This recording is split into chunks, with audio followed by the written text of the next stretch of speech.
আমরা শুরুতে আল্লাহ রাব্বুল ইজ্জা ওয়াল জালালের দরবারে শুকরিয়া জ্ঞাপন করছি, যিনি আমাদেরকে আজকের এই চমৎকার এই অনন্য আয়োজনে একত্রিত হওয়ার সুযোগ করে দিয়েছেন। এই চমৎকার পরিবেশে আমরা সবাই পড়ছি কালিমাতে শুকর আলহামদুলিল্লাহ।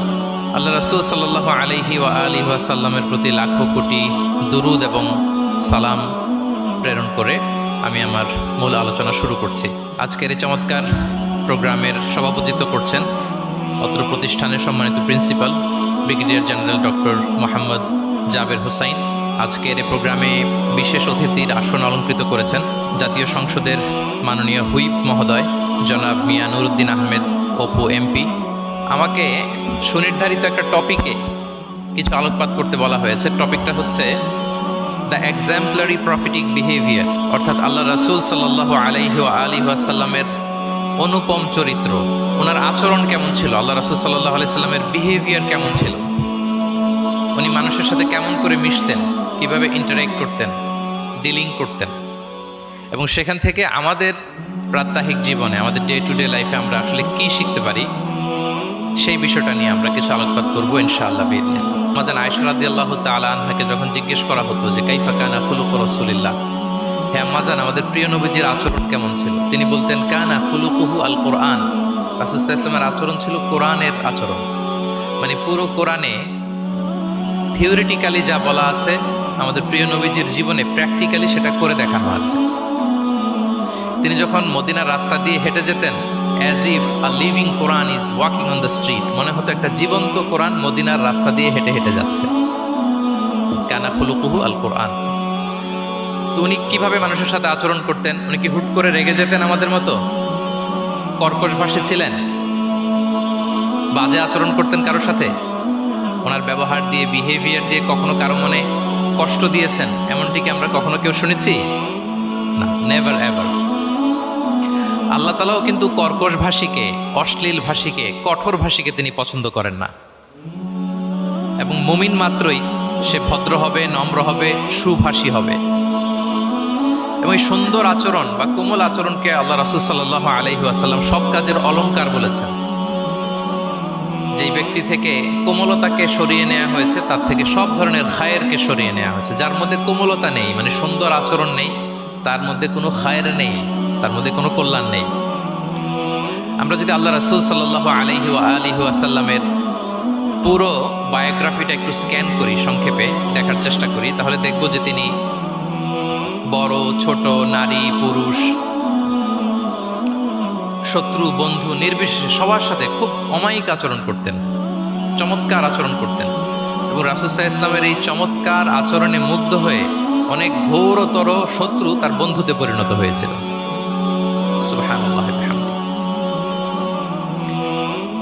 এবং এত ভালো আচরণের অধিকারী ব্যক্তিত্ব হয়েও তিনি আল্লাহর কাছে দোয়া করতেন যে আল্লাহ, আপনি আমার দেহটাকে, আমার দেহ সৌষ্ঠব, আমার দৈহিক অবয়ব যেরকম সুন্দর করেছেন, আমার চরিত্রটাকে, আমার আচরণটাকেও আল্লাহ আপনি সুন্দর করে দিন।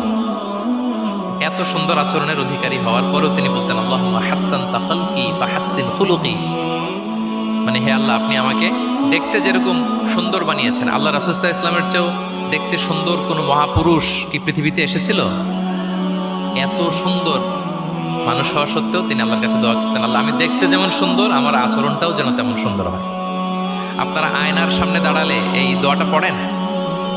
আয়নার সামনে দাঁড়িয়ে এই দোয়াটা পড়তে হয় যে আল্লাহুম্মা হাসসানতা খালকি ফাহাসসিন খুলুকি, আল্লাহ আমাকে দেখতে যেরকম সুন্দর বানিয়েছেন, আমার আচরণটাও আপনি সুন্দর করে দিন। এবং আল্লাহ রাসূল সাল্লাল্লাহু আলাইহি সাল্লাম তিনি ইরশাদ করেছেন, দুটি জিনিস মানুষকে সবচাইতে বেশি আল্লাহর জান্নাতে প্রবেশ করাবে। একটি হচ্ছে তাকওয়াল্লাহ, আল্লাহর ভয়, আরেকটি হচ্ছে হুসনুল খুলুক, সুন্দর আচরণ। রিপিট, আমি আবারও বলছি, দুটি জিনিস মানুষকে সবচাইতে বেশি আল্লাহর জান্নাতে প্রবেশ করায়। একটি হচ্ছে আল্লাহর ভয়, তাকওয়াল্লাহ, আরেকটি হচ্ছে সুন্দর আচরণ, হুসনুল খুলুক। এখানে বলা হয়নি যে নামাজ মানুষকে বেশি জান্নাতে প্রবেশ করাবে, রোজা প্রবেশ করাবে, যাকাত করাবে, হজ করাবে, এমন কিছু বলা হয়েছে না, বরং সুন্দর আচরণ মানুষকে বেশি জান্নাতে প্রবেশ করায়। আমরা অনেক সময় ইসলামের এই এসেন্সটা ধরতে পারি না। দেখবেন যে খুব নামাজি কিন্তু খিটখিটে মেজাজের লোক, খুব নামাজি স্ত্রীর সাথে খারাপ আচরণ করে, খুব আল্লাহওয়ালা প্রতিবেশীর সাথে ঝগড়াঝাটি, খুব নামাজি মানুষ, কলিগের সাথে সম্পর্ক ভালো নাই, এরকম লোক আমাদের সমাজে আছে না নাই বলেন? তার মানে ইসলামের যে ট্রু এসেন্স এটা ধরতে পারে নাই।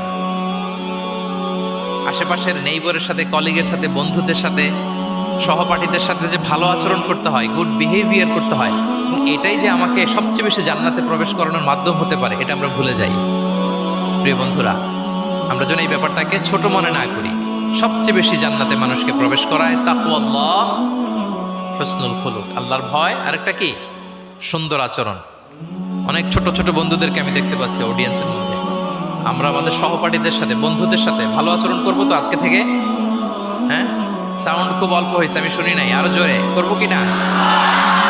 ইনশাআল্লাহ আমরা ভালো আচরণ করব, এবং আমার সহপাঠীদের সাথে, বন্ধুদের সাথে ভালো আচরণ, এটাই আমাকে জান্নাতে প্রবেশ করাবে ইনশাআল্লাহ। বলি সবাই। একটা চমৎকার হাদিস দিয়ে আমার মূল আলোচনা শুরু করি। আল্লাহ রাসূল সাল্লাল্লাহু আলাইহি ওয়া আলিহি ওয়াসাল্লাম তিনি বলেন, আনা যাঈমুন বিবাইতিন ফি রাবাদিল জান্নাতি লিমান তারাকাল মিরাআ ওয়া ইন কানা মুহিক্কান। প্রিয় নবীজি বলেন যে আমি ওই ব্যক্তিকে জান্নাতের আঙ্গিনায় একটা ঘরের সুসংবাদ দেই যে তর্ক করার সময় নিজের সঠিক, সে হকের উপর আছে, এটা জেনেও সে তর্ক করে না। তর্ককে, আর্গুমেন্টকে, ডিবেটকে স্যাক্রিফাইস করে, যে না আমি ঝগড়ায় যাব না, যদিও সেই সঠিক। এরকম স্যাক্রিফাইস যে করে জান্নাতের আঙ্গিনায়, তাকে আমি একটা ঘরের সুসংবাদ দেই। এরপর প্রিয় নবীজি বলছেন, অবি বাইতিন ফি ওয়াসাতিল জান্নাতি লিমান তারাকাল কাযিবা ওয়া ইন কানা মাজিহান। আর আমি ওই ব্যক্তিকে জান্নাতের মাঝামাঝি স্তরে একটা ঘরের সুসংবাদ দিচ্ছি, যে ব্যক্তি কৌতুক করেও মিথ্যা বলে না। He was kidding, he was joking, but he never tells a lie. মজা করতেছে, জোক করতেছে, কিন্তু জোকের মধ্যেও সে কি করে না?